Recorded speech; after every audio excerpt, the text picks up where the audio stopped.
Select contours and hit location for ejection.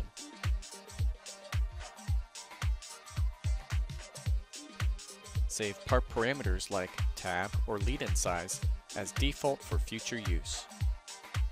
Door chute is color-coded to guide hit placement. Quickly switch to punch die-based ejection.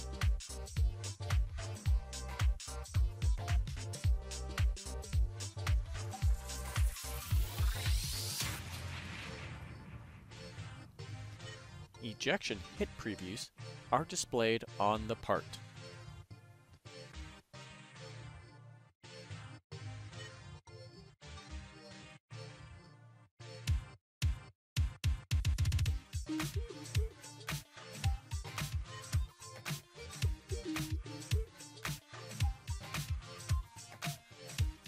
Part removal recognizes ejector hits and laser tabs.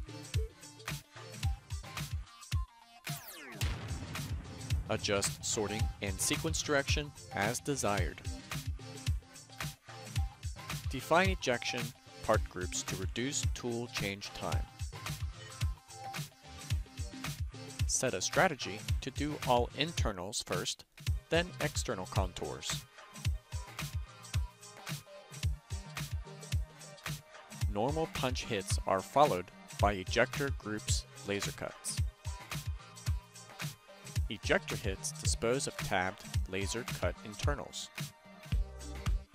Externals receive the same treatment, then next group starts.